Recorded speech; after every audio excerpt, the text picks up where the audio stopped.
sobre la política exterior europea.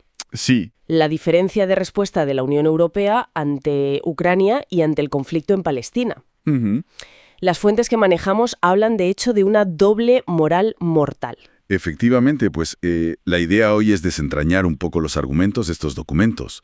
Ponen en contraste la ayuda militar masiva, las sanciones a Rusia, en el caso ucraniano, Ujú. con lo que describen como una continuación, incluso una intensificación, de relaciones comerciales militares con Israel. Esto a pesar de, bueno, las serias acusaciones ante la Corte Internacional de Justicia. Claro.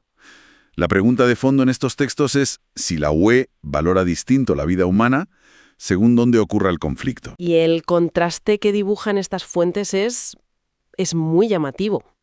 Por un lado, describen la respuesta a la invasión rusa. Rápida, contundente, dicen. Sí, Sanciones económicas muy duras, miles de millones en armas, ayuda humanitaria para Ucrania. Y todo, argumentan, justificado en la defensa del derecho internacional. claro, eso es. Pero las fuentes confrontan esto de forma muy directa con la situación en Palestina. Dan cifras realmente duras. Sí. Hablan de más de 50.000 personas palestinas muertas.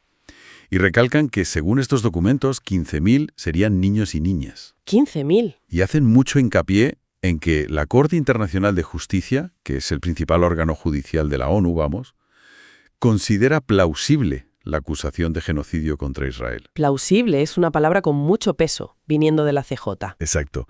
Y a pesar de esto, lo que estos textos ponen sobre la mesa es que la UE, no solo mantiene, sino que parece profundizar sus lazos comerciales y tecnológicos con Israel. Y aquí es donde las fuentes señalan algo que califican de especialmente grave, ¿no?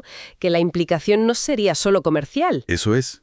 Indican que aproximadamente la mitad, un 50%, de las armas que importa Israel provendrían de países de la Unión Europea. La mitad. O sea, según esta perspectiva, se daría una situación paradójica. Por un lado, se arma a Ucrania para que se defienda de una invasión. ¿Sí? Ujú. Y por otro, se estarían suministrando armas a Israel para una ofensiva que está bajo sospecha de genocidio, según la CIJA. Las fuentes lo llaman esquizofrenia política. Ese es un término muy fuerte, ¿sí?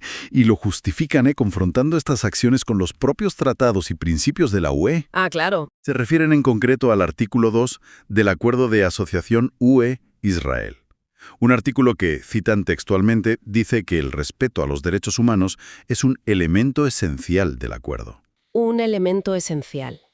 Y sobre ese artículo 2, ¿qué más dicen los textos? ¿Se está cumpliendo? Pues precisamente los documentos argumentan que no se cumple. Se apoyan en informes del Servicio Europeo de Acción Exterior. El cuerpo diplomático de la UE. Eso es. Informes que, a su vez, están documentados por Amnistía Internacional, otra de las fuentes citadas. Y estos análisis, afirman que Israel incumple de forma sistemática esa cláusula de derechos humanos. Entiendo. La crítica principal en los textos es que la UE, teniendo mecanismos legales para revisar el acuerdo o incluso suspenderlo, pues no los estaría usando. Lo que sugiere una tensión interna importante dentro de la UE. De hecho, las fuentes mencionan algo concreto, ¿verdad? Una carta. Sí, exacto. Una carta abierta de junio de 2025, firmada por más de 1.400 funcionarios y funcionarias de distintas instituciones europeas. 1.400. No es poco. No. Y en él ya, según cuentan estos textos, se denunciaba la incoherencia de la política de la UE. Pedían una postura más firme ante los presuntos crímenes de guerra israelíes. Lo describen como una especie de rebelión silenciosa interna. Una rebelión silenciosa es una imagen potente. Sí, lo presentan como un síntoma de esa tensión. Los análisis vuelven una y otra vez a la pregunta clave. ¿Por qué esta diferencia de trato?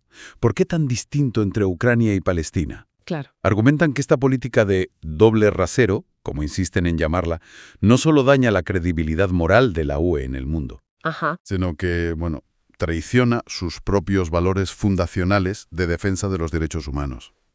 Y claro, subrayan el impacto tremendo sobre la población palestina. Sí.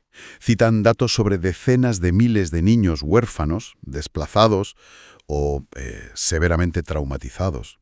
Entonces, si recapitulamos la perspectiva que nos ofrecen estas fuentes, el panorama que pintan es de una tensión muy clara.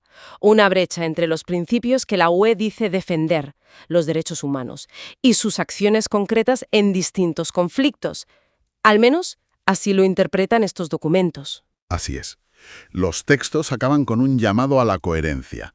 Vienen a decir que la inacción o lo que ellos califican de complicidad ante un presunto genocidio, pues no son opciones válidas para una entidad como la UE que aspira a un liderazgo basado en valores. Claro. Y nos dejan con una pregunta flotando, una reflexión final para quien nos escucha.